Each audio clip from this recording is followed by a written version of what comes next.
You've been listening to Discuss TNA Wrestling, the #1 TNA Wrestling podcast out there. Like, that fucking means anything. That's like being the world's tallest midget.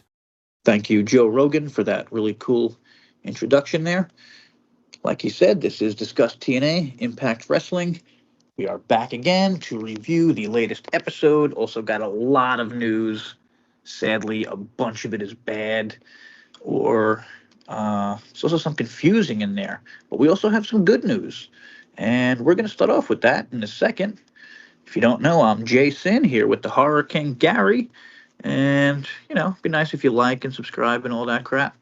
We do this every week, pretty much forever, until Impact is gone, TNA is gone, which I'm afraid, well, I'll get to that. Gary, you're going to have to shut your dumb mouth for a second before I mention the... Okay, this is a good one. Gary's going to like this one also, so he can pop in. We're starting off with good news. Then we're going to jump to the really bad news. But the good news, Alan Angels, creator and host of Soundcheck, one of our favorites. We've been talking about him for a while. Great wrestler, underused, surprisingly a really good character. He's the new Prestige Wrestling World Champion. He defeated Alex Shelley, and it will be available to stream on YouTube and IWTV soon. Also, since we're talking positive, I got to mention Silesia Sparks from this week's Impact. Solid work and amazing ass. Is that sexist, Gary? No, not in her case. Yeah, I don't believe it is when it's about talking about wrestlers. I forget who it was I was listening to. It might have been Russo, which, sure, not the best person to be talking about this, but, I mean, like, he was comparing... No, it was actually else. No, sorry. So he is a good person. Like, he was saying, like, people talk about, like, sexism with, like, with female wrestlers, and, like, but how is it any different with men who are out there in their underwear? You know what I mean? And they all have to be jacked as fuck, or they wouldn't be on television, except for, like, a handful of them, like Otis, because, you know, they're just funny characters. But that was Oh yeah, definitely. I remember people talking about, like, Damian Sandow, like, he could literally see, I don't know, I guess you could see this, like, near his genitalia, I guess, back in the day or something, because of his... yeah. Oh, how about Rick Rude? Really white shorts, and they're, like, kind of almost like a Speedo. Yeah. I mean, how about Rick Rude? You tell me women didn't love Rick Rude? Oh, yeah, yeah. You literally saw it in the crowd. He would make out with... I mean, maybe that was set up. Oh, yeah. Okay, so, bad news. Motor City Machine Guns, gone from TNA. Well, first off, Gary, go ahead. Oh, just that this is definitely official. I mean, yeah, there's no chance of them pulling a 11th hour PCO return kind of thing. Yeah. No, this is like a long... yeah. I mean, my take on it... Well, no, that's not... I mean, it's not... I mean, they've set to become free agents April 1st. Today is March 25th, but they did the whole, like, saying goodbye to everyone in the ring and all, and so, like, it... Yeah. It seems like, you know what I mean? I don't think they would have, like, a going-away party like that if they weren't. But, yeah, who knows? And even if they do go somewhere else, maybe they can always come back. I mean, how many times have they left and come back? Because they didn't sign... I don't think they ever signed multi-year deals, did they? I think they signed Yeah, that's a whole nother thing with these PPA things everyone's talking about. Yeah. I don't think anyone... I think maybe there's like 5 to 8 people that are maybe signed with TNA or have been in the last few years, and everyone else is PPA, and I think that's just how it is. And I think it's smart. Like, why wouldn't you do that unless you have a, you know... I mean, it would be nice if they signed, like, you know, a shitload of people, but it's hard. I mean, Tony and WWE have everyone. Well, I mean, and then you got the adjustment of it going from Scott's vision of the company to now Anthem's or whoever's now in charge there. And you just have to wonder how vested they are going forward with Impact, because I feel like the more they go pay per appearance, the outlook is going to be a lot more bleaker, you know, down the road. I think they're going to be... I said this before. They're going to end up like Ring of Honor was, or like kind of, or at least like at the end. You know what I mean? Like where they're just like putting on shows to put on shows and make a little money, maybe. And I definitely see the similarities with Sinclair towards the end, because I kind of feel like frugal. Being frugal. Well, and the thing is, it just feels like they're maybe right now, maybe because of these set of tapings, especially being the Philly, and they like to do the nostalgia acts kind of thing. Yeah. It really isn't a very good bar to measure. I'm looking down the road, maybe a little bit past Rebellion. I'm going to kind of hang in there as far as the product because I feel like there's a shot that they're maybe just being a little lazy for this set of tapings. They have done this in the past, so we'll just have to wait and see in the coming weeks. Yeah, we'll get to that at the end. We'll talk about spoilers. They're not great. Just warn you ahead of time. So Killer Kelly is another thing of news, which is really confusing. Saturday, PW Insider reported she finished up with TNA, and TNA was planning to start teasing a potential new tag team partner for Masha in the upcoming weeks.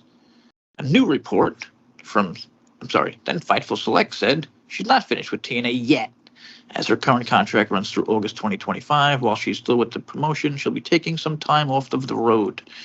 As such, she is not factored into any of TNA's imminent creative plans. So, I don't know. To me, that sounds like, I don't know why she'd be leaving, but she's probably leaving, and maybe she'll just, sit out the rest of her contract or something. Yeah, I do think too she might have been a product of Scott D'Amore's as well, because I think didn't he have to work out some kind of deal, like a visa deal or something? She's like from Portugal or Possibly. one of the foreign, kind of more obscure foreign countries. Yeah, I can never keep track of the. There's a lot of visa Yeah, people, and I think Speedball was another one.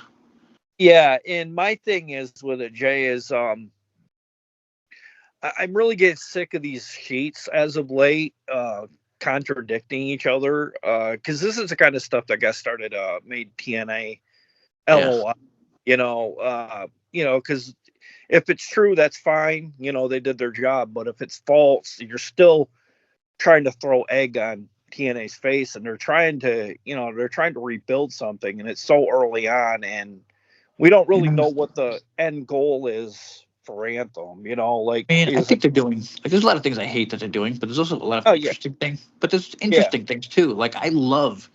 Sorry, we'll get to it. Somebody actually has a question about Eric Young and the Eric Young feud. I really love it. We'll get to that because I can't say much about it because that's literally our question. But there's a bunch of things I love, like the the system. I love how they're booking the system so well. That's something Scott did. Like, when was Scott's last good group? Yeah, I would say this is probably the best a faction's been built, maybe since early Honor No More. Yeah, I forgot about Honor No More. Yeah, they were pretty great. Yeah, I'd put it there. I would take either at this point. I mean, if there was a way we could get some old ROH guys to come in and kind of, I don't know, like maybe battle the system, that would be interesting too. Yeah, so quick update on the Rebellion card. We got Moose versus Nemeth, the System versus Speedball Mountain, Mustafa Ali versus Jake Something, who won this week's match, which we'll get to. Eric Young versus Kazarian, Full Metal Mayhem. Fuck yeah. Fuck yeah. And as far as that Mustafa thing, the Mustafa Ali thing is really scaring the shit out of me at this point, because at the rate they're using Mustafa, I feel like his dates are going to be coming to an end, and that kind of scares me that they might just shut your mouth. Jake Something is not winning the X Division. Jake Something is not winning it as long as I'm actually. I wouldn't be surprised at all, especially with the knockouts match that we won't talk about yet. But Joe Hendry versus Rich Swann with AJ Francis, love that. Rich Swann's a heel. He's with AJ Francis, who has been fantastic.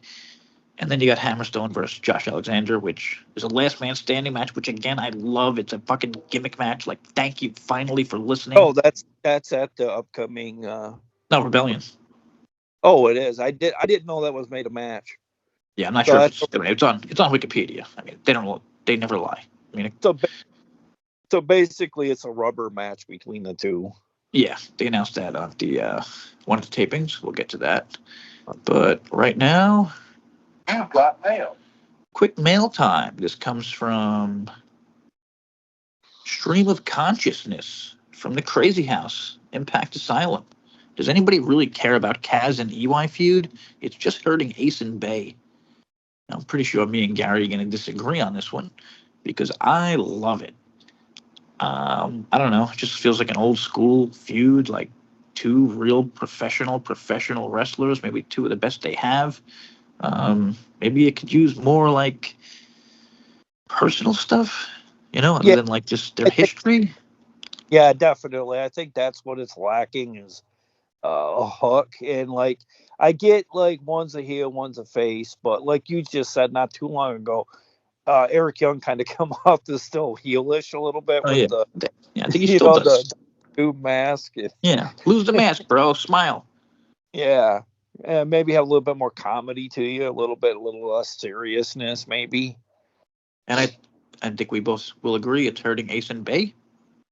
But also, I mean, they're kind of in a situation where they just lost the titles, so I don't mind them losing matches like this, and they're helping this feud.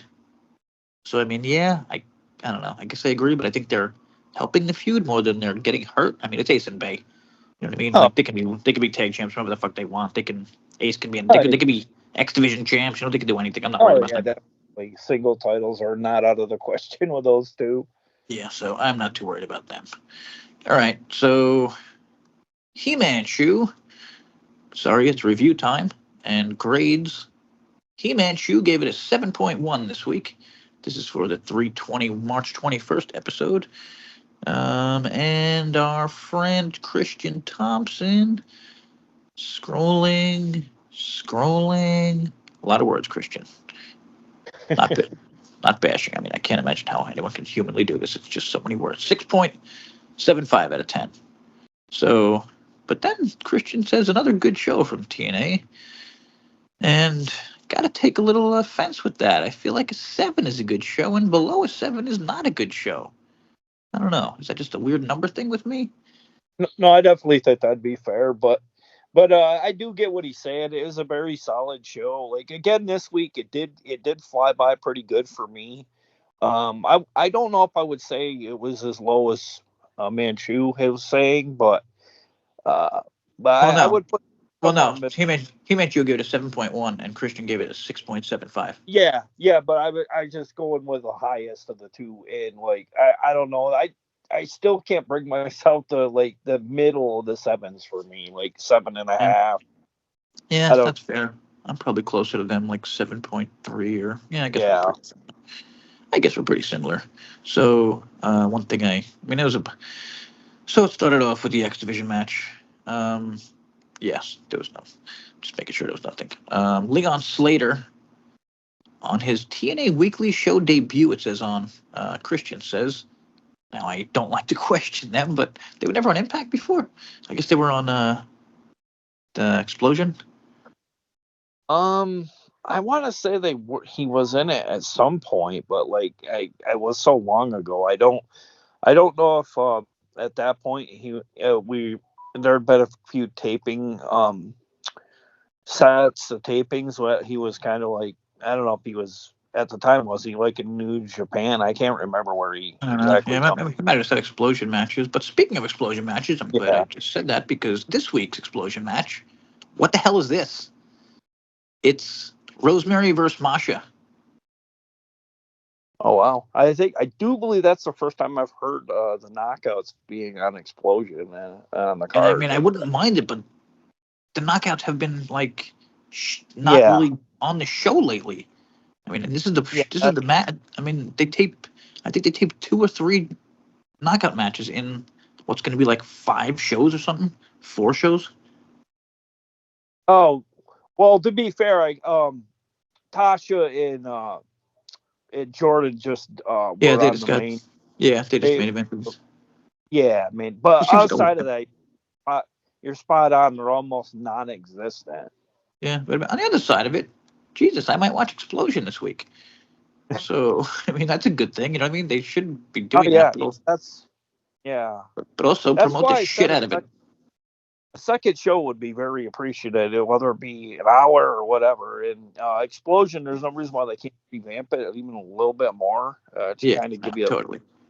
a little bit more special feel to it. And stick it on fucking Axis, like I don't know, Sunday night, anytime. Fans will watch it. I mean, it's Axis. What the fuck else you guys got going on over there? it's already taped matches. You know what I mean? Like it's not hard to stick someone Oh on yeah. there. They did it with BTI.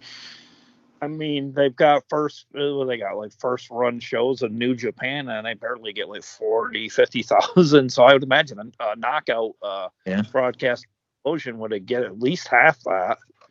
definitely, at least, and probably better than all the other shit they show.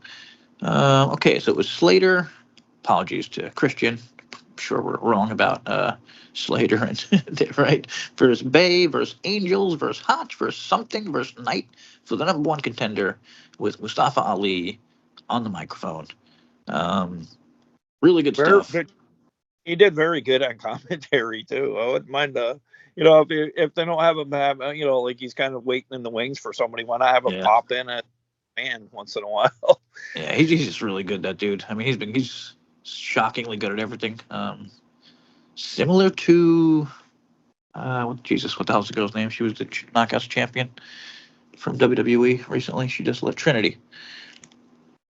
I was like, I didn't know much about. I mean, I knew WWE's Trinity, and I knew a little bit about Mustafa from WWE, but like they didn't really have a chance to do this stuff, and they're showing they can, and they'll probably end up back in WWE with better contracts eventually. So Jake something wins this match, and that made me sad. But also, I don't think there's a chance he's beating Mustafa. You mentioned before or during this, I forget about his dates. Oh, yeah, a number of dates that Ali had agreed to under Impact or TNA. Like he doesn't have a crazy amount of dates. He only has like 8 or something. Like but he said he was built up until like at least Rebellion. Yeah, I think he tweeted it actually. Shit, really? Yeah. Nothing after Rebellion. Somewhere around there. Oh God. Let's see there from that taping set or whatever. Oh God. Maybe it's happening, isn't it? Jake something is really gonna fucking win. The only reason I think he might not, and we'll get to that. Something happens in the spoilers, which makes me think he doesn't. I mean, I don't know. I think Mustafa has to win. Then maybe he puts somebody over at what the hell's what the hell's their big one? Slammiversary or Bound for Glory? Does anyone know the answer to that? That's also an identity problem. I think we should know what the biggest fucking show. We should know what our WrestleMania is. Well, to be fair, I would have to say historically, based on the lineage of both, I would say Slammiversary's gotten to be the bigger of the two shows. I would think so too, but I bet you a lot of people would say Bound for Glory. Oh yeah, definitely. At the end of the day, I do think to me that this shouldn't be a thing. Like we should know what our fucking WrestleMania is. Yeah, close. It should be like there's some Slammiversary sounds better. Oh yeah, definitely. So like Well, an interesting fact on Slammiversary, did you know that Shark Boy actually came up with that name? Wow, no. Damn. We just mentioned before we were recording, somebody came up with Kalisto came up with sound check, mic check. I keep getting mixed up, but Alan Angel's thing. So that's interesting. Also, where the hell is Kalisto? I have no idea. He was hanging in the back doing. In fact, has him doing creative. I think the last time we seen him, he was at Cicero tapings, and I don't know when the last time we were in Chicago, and I think that was about the last time we had seen him. Well, he's doing something helpful backstage, helping with names and things, I guess. Not how I'd use him, but whatever. And then we get Dirty Dango, who, God, I love this guy. We love this guy so much, and I don't know what happened. I mean, I'm shocked he even got this time. I don't know what the hell he's doing at this point. But I do like how finally he said he has 2 anchors that are pulling him down. Oh yeah, definitely love this too. And he said something about Oleg. He can't even beat Josh Alexander, which I think is funny because it's Josh. Like, it's like you can't beat Hulk Hogan, you fucking loser. Like in his prime. So I like that. Maybe he's finally getting away from them, which I would love. I mean, he says to Oleg too. He goes, "You're supposed to be a Samba champion," and I'm not sure what that means. I don't know. It's something to do with like I don't know. If Russian Sambo fighter. Himanshu says Russian Sambo fighter. I wasn't sure what the hell that meant, so I just skipped it. But yeah, I mean the fact that he could be on his own again, that's another cool thing. However, I'm sure that was a Scott thing. Hey, let's stick him with Alpha Bravo because that's funny, and I fucking love Johnny Bravo. The guy does not need to be on television. It goes back to my looking thing. He looks like a regular fucking dude. And I hate that. No one should look like that in wrestling. And it goes back to the women thing. You don't see regular looking women. Everyone's crazy attractive or they have a gimmick. That's wrestling. And okay, backstage, Gia Miller with AJ Francis and Rich Swann. And again, she says they want an explanation. So Francis says they'll get it next week. I love everything about Francis. I love everything about Swann. I fucking called this the second they met each other and started talking. I don't think anybody noticed that they walked away with each other. And I was like, where the fuck? Why would they walk away with each other if they're not going to talk about something? And then it looked like said that back Swann then. was like remember? And it looked like Swann was like a face for like 2 more weeks. But yeah, you had said you thought he had walked off. Well, I didn't really notice it at the time, but maybe that's when he got him under his wing, and that's when Swann decided right then and there. Yeah. Also, very good chance I was stoned and that never happened and I dreamt it, but I'm pretty sure it did. So next week that'll be, and then Diener comes out with a microphone, and I love when people come out with the microphone, but not Diener.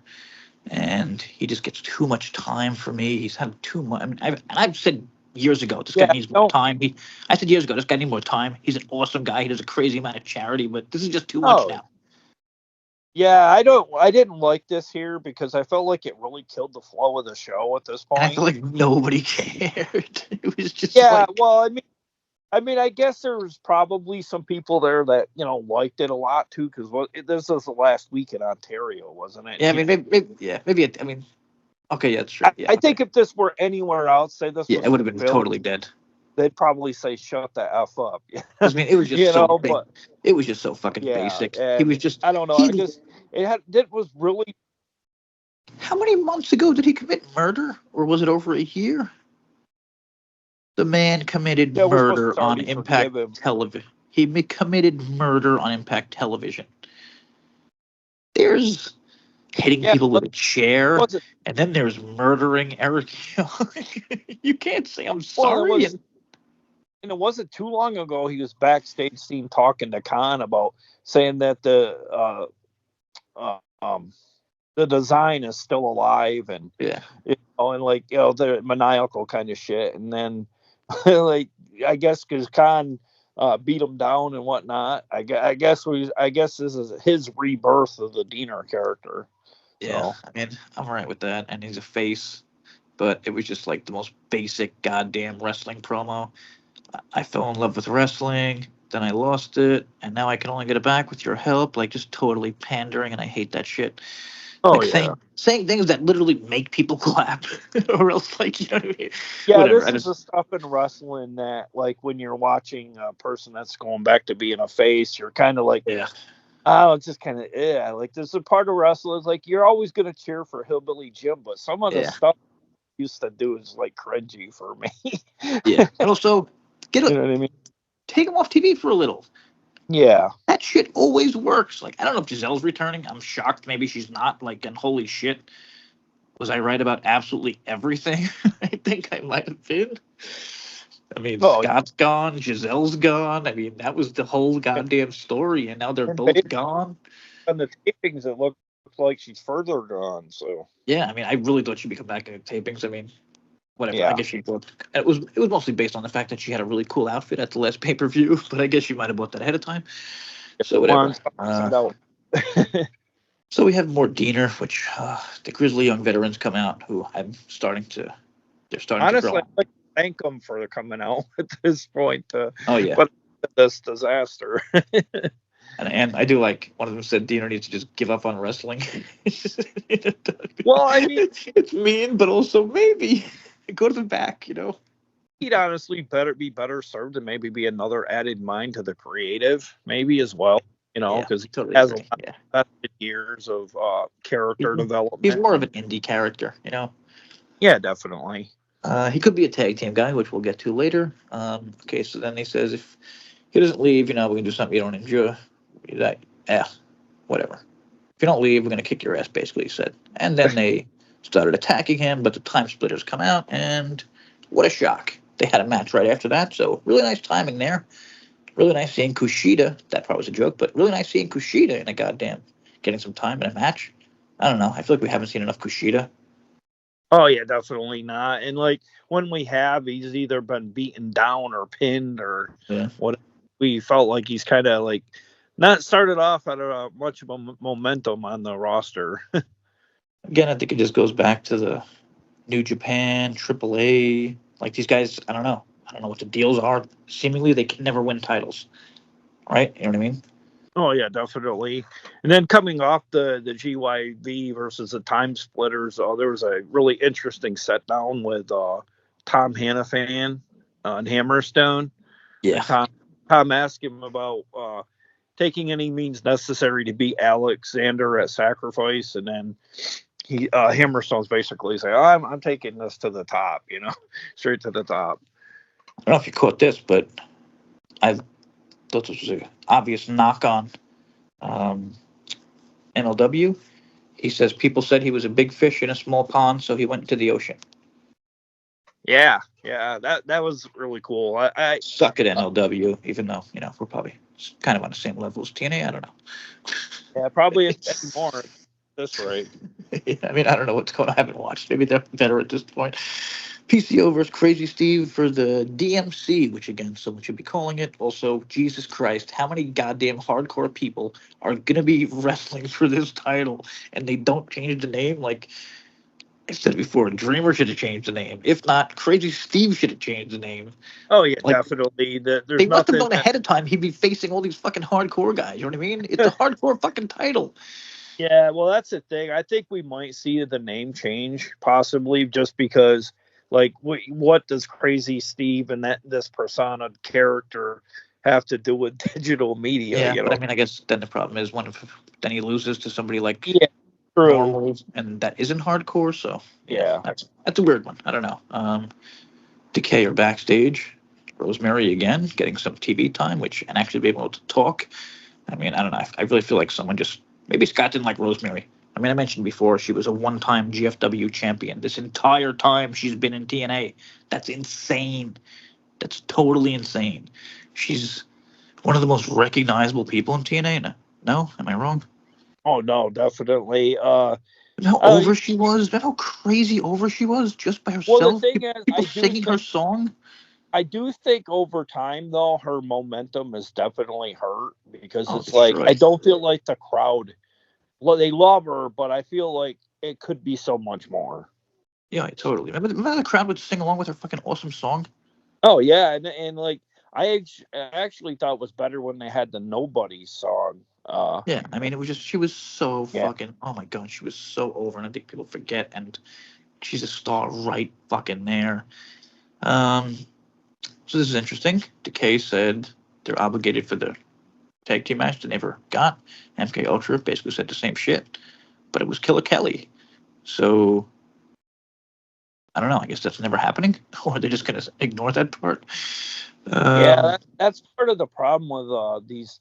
I don't know. Like once the deal goes sour, like that's the problem. I think that's the major problem with the current TNA landscape is like. They try to do their best to tie things up, but there's certain things in their history where they never really get to find. Yeah, it's such a weird thing. Yeah, it's really weird. I don't know if it's because they're like, I don't know if they need to be meaner or something, but like I don't know. Like Kelly was there. You tell me they couldn't have a match with them where they just lost and to get them out of the picture. You know what I mean? Yeah. Yep. I don't know. Very weird. But again, maybe there's something physically wrong with her or something. So I'm not fucking saying anything about Kelly, who I love, and I think she's been fantastic, and she's gorgeous, and I love her goddamn gimmick, and I really hope she doesn't leave, and hope Feifel's right, and I hope she's back soon. So Eric Young came out saying, I'm not done with Moose, but then quickly went to Kazarian. I was just going to say Jay likes her ring attire most of all. Oh, yeah. Sorry, I just had a quick flash of Rhea Ripley. I don't know if anyone has seen that, but she's been doing the Rikishi move, and it's kind of awesome. It's kind of amazing. If that F or whatever you want to call it out of my head. Well, if you want to get grossed out, CM Punk said he's seen that and he's gonna up it this week. And he posted a picture of him where his face is so close to Cody Rhodes. I think the joke is he's kissing Cody Rhodes in the thing. Oh, okay. So nice how they come back in the can I say the gayest way possible? Yeah, I just did, whatever. But I don't know if that's a joke or he's actually going to do something, but whatever. So that's like super over and hot. And so was Kelly. So hopefully she isn't gone. So yeah, the EY thing, he just quickly went back to Kazarian and said, hey, let's see how metal you are. Full Metal Mayhem. And as much as I love Full Metal Mayhem, yeah, I guess this is kind of like too fast, or like, why? Why do you hate Kazarian so much that this has to be a Full Metal Mayhem match? Because he cost you one title match? When I think of Full Metal Mayhem, I definitely don't think of a Frankie Kazarian. I do a little bit more with EY because he's crazy. Yeah. But Frankie Kazarian, I don't. Hopefully nobody gets laced open during this matchup, because I'm not used to seeing a scarred Frankie Kazarian. I'm just really excited for Full Metal Mayhem. I feel like it's been years. Oh yeah. I have no idea how long it's actually been.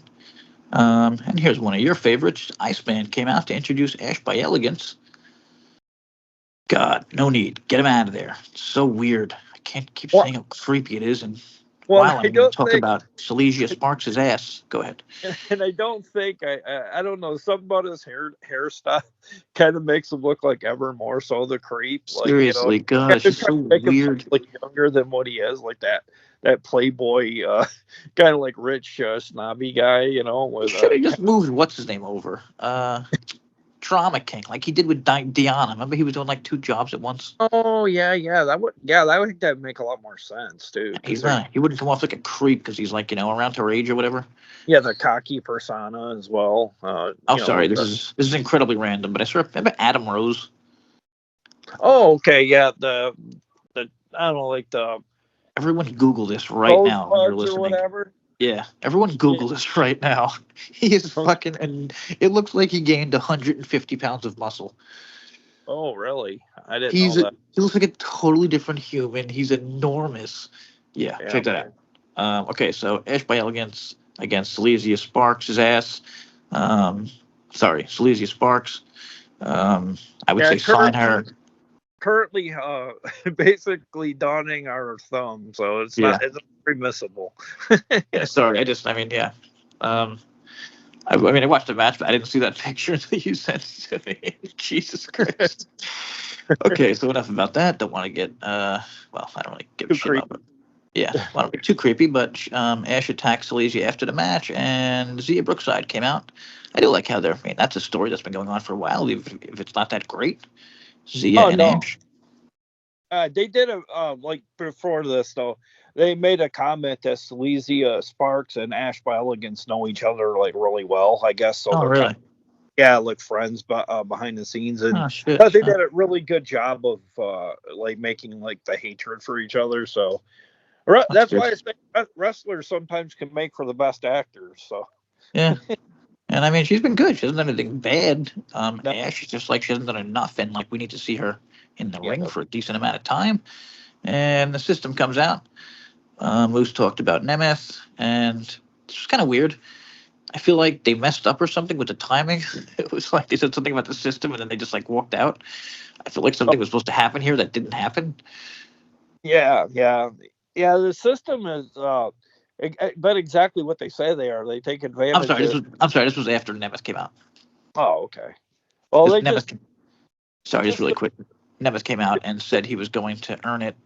He mentioned he was going to earn it, and he mentioned Macklin, and now he beat Macklin, and then that brought out Moose. Oh, okay. What do you think? I keep going back and forth on this. I literally bet money, no joke. I literally bet money on Moose. Not kidding. With one of my friends in the pools, in my Facebook pools, cool gamblers, I took Moose. I really was that sure about it, but now I'm totally 50-50. Who do you think wins? For some reason, I feel like Moose is going to retain, but he's not going to retain with a typical pinfall. Like no way. No, it's Nemeth. Something crazy has to happen. Like I could see Macklin doing something to like maybe maybe Nemeth is going for his danger zone move, and then like something happens to where he pulls a referee out of the ring, or definitely maybe even a new member to the system or something. Yeah, or maybe that shady ref is actually a thing. Anyway, you mentioned that. Yeah. If you're not a listener, I pretty sure I noticed a really shady referee in the main event of the last big special that had Moose winning. So just something to keep an eye on. Then we had Jordan versus Tasha in an unsurprisingly very good main event match. Jordan got the win. I don't know. This just feels weird. Like, where did Tasha kind of get into the main event mix? And then she got the title match quickly, and it's like they just wanted to like move her out of the way for. Okay, spoiler time. Get the hell out of here if you don't want spoilers. They moved her out of the way for Steph DeLander, which to me is just, I don't know what the hell they're doing. I don't know what this is about. I don't know why out of everyone in the world they have Steph DeLander facing Jordan Grace, who it's not even like it never happened. They wrestled a year ago. DeLander showed up on an Impact. She started talking shit. Jordan beat her in like 5 minutes, whatever it was. It's not even a first time match. I don't get it. She won an 8-4-1 match. So she beat Danny Luna, Rosemary. Oh wait, the 8-4-1. Sorry, this is confusing. It was DeLander, Luna, Rosemary, and Brookside. They defeated Havoc, Masha, Jody, and Alicia. Then DeLander defeated Danny Luna, Rosemary, and Zia Brookside thanks to interference from Matt Cardona. Apparently that 8-4-1 match is being done to determine the knockouts number one under Rebellion. If we didn't explain that. Yeah, sorry. And so it's Steph DeLander. Who is Steph DeLander, you might ask? Good question. Google it. I don't know, other than she wrestles with Matt Cardona. I think the last time we seen Steph DeLander in an Impact was not when Scott Steiner was over in the UK. I believe when we had the tour, the 4 or 5 night. I think Steph DeLander. That's the last time I think we've seen her on a TNA show. So I think she's fine. I think she's fine. She has a good look, but Jesus, winning this and getting a Rebellion match. I think it almost makes me feel like maybe she's signed maybe more of a paper appearance deal, or maybe they signed her to a year contract. I mean, this just seems so effing random. And then Cardona, I mean, I don't know how those just looks like. I mean, you don't see Cardona before you see DeLander, but I mean, doesn't everyone know that DeLander's with Cardona? So, well, I guess. I had gotten in that discussion with somebody on Asylum. I can't remember, and I was like, "That's the problem with Impact. There's still a lot of randomness here and there with certain things." And the guy was like trying to say, "Well, there's no randomness," and I was like, "Well, I disagree." Mostly on the women's side now, which is kind of crazy. Like the men, it's like they're fixing the men's division. I mean, they got a decent tag division actually, for once. I mean, they got some X division guys, even though Jake is on top, but hopefully not for long. I mean, Hammerstone is fucking awesome. The Groovy Veterans are awesome. Steve Macklin has been awesome. I mean, Saban's going to be a fucking killer. Honestly, I think if we could sign like a handful of, solid counterparts on the roster, I don't think we're even be talking about how, weak this promotion is doing in terms of like, like its depth. Yeah, I think if you sign 2 or 3, 4, maybe each division, you're looking at a really stout roster again. So here's one. We don't know if it's a signing, but Myron Reed returned, and he is now the third Rascal, like he is in real life. So it's likely he's probably signed, or that would be cool. I mean, at least for a while. Another W get Jay. Yeah. Tasha defeated Ava Everett for Explosion. So Groovy Veterans, just going with that, defeated Diener in a 2-on-1, which I'm curious to see why and how and what kind of beating that is. Do you say her name's Andrea Everett? Ava. I wonder if it's any relation to Andrew Everett, the high flyer. We totally could use in the X division. I don't know why we ever let him walk. I don't know what that dude's up to. I don't know. I do know that he dates his fiance or whatever of Rosemary. Kind of a no-brainer. Why you don't have? You would think so, especially in TNA where like everyone is backstage together, like dating, or at least that's how it was. Josh defeated Tracy Williams. Hammerstone attacked them both after the match. Badass. Eddie Edwards defeated Speedball after interference from Alicia. Like all that. I'm okay with Speedball losing with interference. Also, it's Eddie. AJ and Swan cut a promo. Oh yeah, I forgot about this one. AJ and Swan cut a promo and called themselves First Class. So they're a tag team. Or maybe a faction. That's the beginning of it, but I like it. That's cool. That's two. That is two goddamn factions or groups or whatever. Two new things. One was less faction, I said, with Scott. Guy had no good factions. Guy had no good friggin'. Oh, It's like he forgot what a gimmick match was. But okay.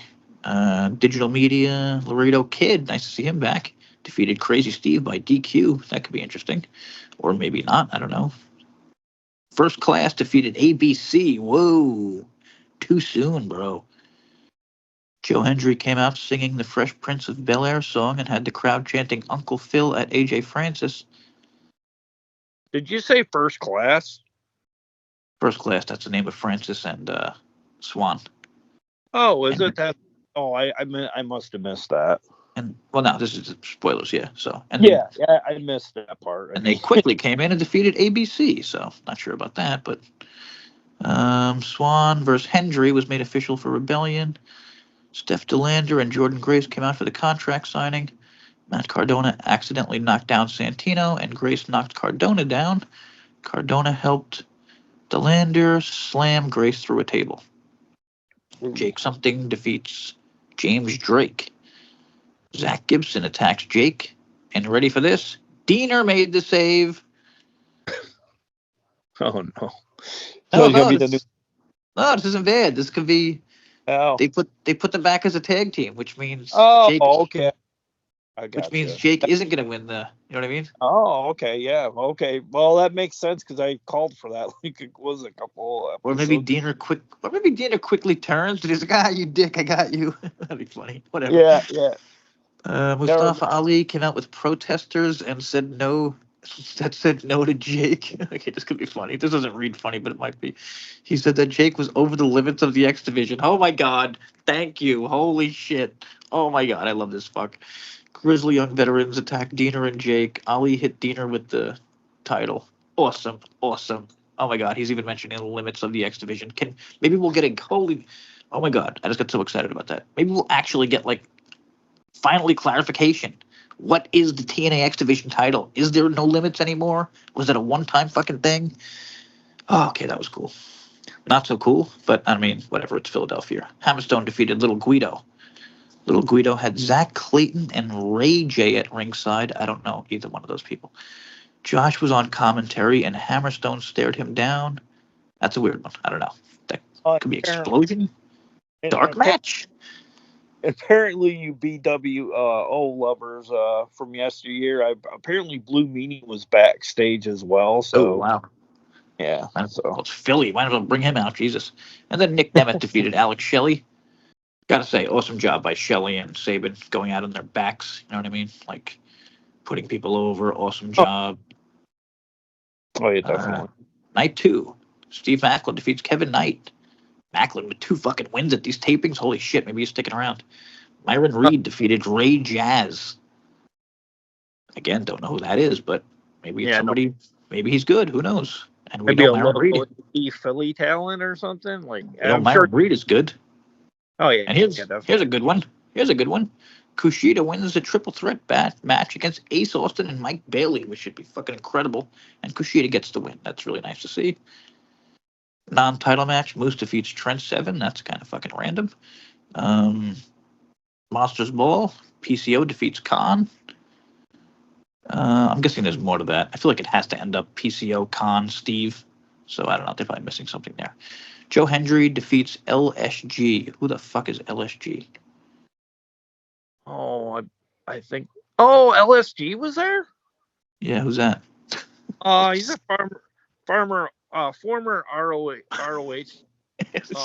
They're bringing in farmers now. Former with an O. Former talent from ROH he's pretty good. He's given Jay Lethal quite a few close matches. He was an Impact, right? Who am I thinking of at Impact? Leon St. Giovanni, is that him? I'm not sure if it's who. Okay, there it is. Yep, there it is. He's on Twitter.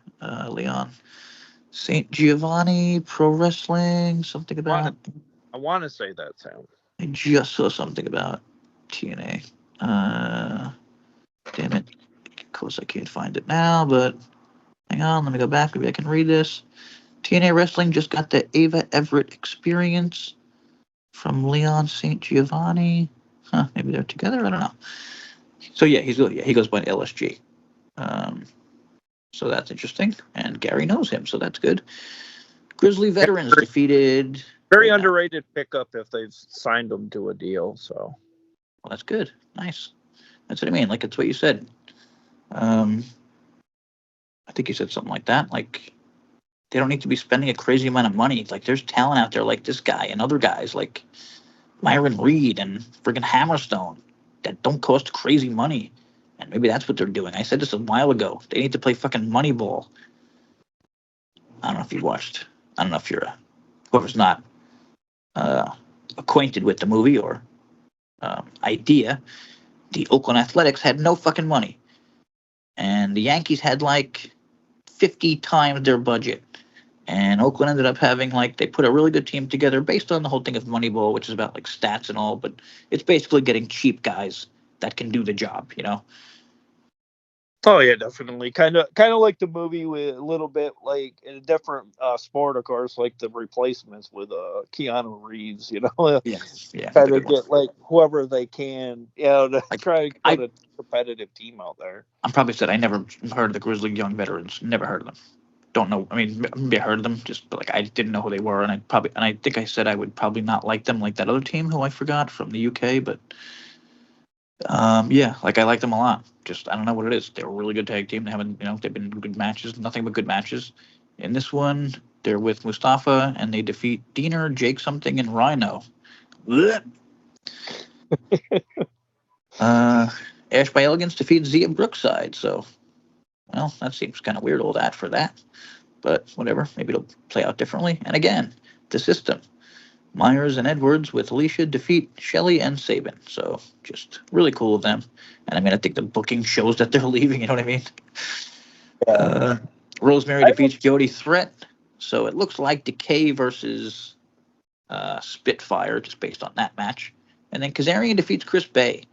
So I mean, yeah, I guess I do kind of agree that they're hurting Ace and Bay since they got nothing to do here. But it's one set of tapings, and they don't really have anything for what's his name. And then the last match, Jordan and Josh defeated Hammerstone and Tasha, which Jordan tweeted out their hands in victory. So I don't know, but that was pretty silly.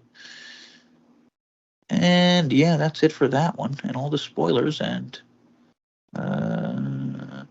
yeah, well, I'm pretty sad about. Well, I was sad about Cardona. I feel like he's like someone you call when you have nothing going on and you have no plans well, or something fell through. Maybe I don't know.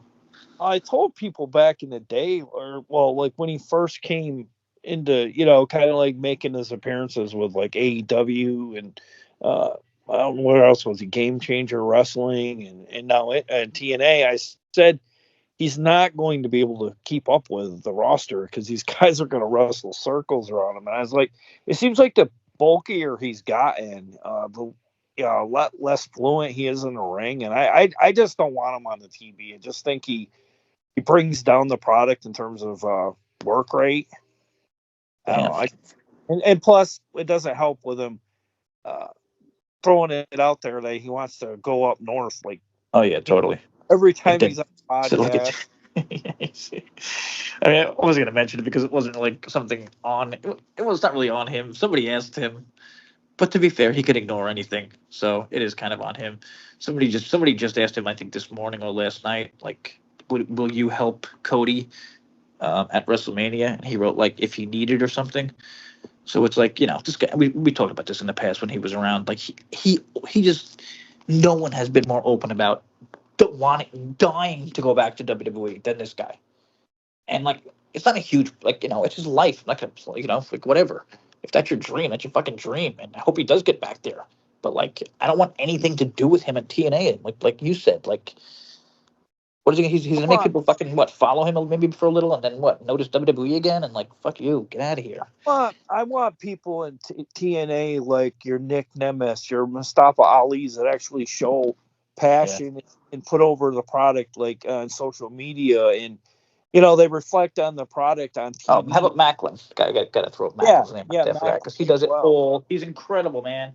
He showed like backstage pictures, like how much he loves meeting fans and stuff recently. The guy just incredible. I mean, I'll be really upset if they don't sign him because he's done for a guy I didn't know nothing about, and he's been incredible. So.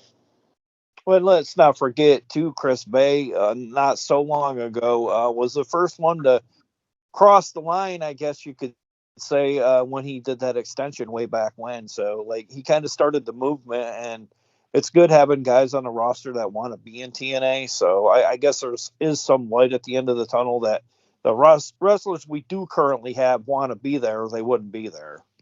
Oh yeah, I mean, you think people talk about all the negatives and all, but you think Hammerstone isn't happy right now? Oh yeah, he could tell.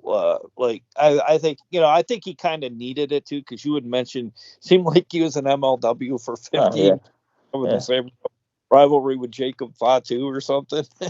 Yeah, I would say they should trade him for Josh, like, because they were similar and they just needed new fucking feuds. Like, yeah. Again, I don't know what Josh can do after. I mean, I really hope he loses that one. He just loses, and I don't know where he goes after that. But I have no idea where they're going with that, because it's like it could go either way with a third I know. rivalry. I will say it's an interesting one. I like the fact that I don't know, who's going to win the matches. I think that's one of the big problems with wrestling these days. I feel like wrestling got too fucking obvious. It still makes me feel like Hammerstone's got something up his sleeve, maybe bringing in a Jacob Fatu or something to kind of cause him to win, or a distraction, or. And again, here's something. I feel like they've given us a lot more to talk about. The latest, the Anthem stuff. Like, even I mentioned it before. Even if you're doing something stupid or bad, like it'll be noticeable. And I feel like Impact was just like totally unnoticeable, just like a dead promotion. They got into this boring stretch. I don't know. I think it was just Scott. Like, after a bunch of years, who doesn't get bored doing the same thing all the time? And I think that's all it was. He just fell into this boring thing, and he got stuck in it. And now we're seeing someone else's, whatever. And like maybe they have different people they like. Maybe Well, I felt like at some point Scott might have lost the passion with his role in the company, and like. To me, you have to be at this 100%. There's no, worrying about whose toes you're going to step on. You gotta love this job inside and out. And like, I think he might have got to the point where he was getting really complacent in what he was doing. And and maybe he saw that. Yeah, I hear you. And I think that's about it. Unless you got anything else. No, it's really slow news week. We'll like to thank people over on. I know this is about our channel here, but I'd like to thank people between the two channels for watching. We both, we're around that 200 views every week, so thank you for that. Yeah, and that's just YouTube. We're killing it on podcasts. Gary's talking about his own YouTube channel that doesn't have a podcast, so we're still murdering your channel. I don't want to hear shit about that, although you are doing very well, and congratulations, and check out Gary's Movie Emporium, and check it out soon, because I'm working on Jay's Movie Emporium to bury this dude and steal everything he's got. All right, that's about it. We'll see you next week. Catch you next week.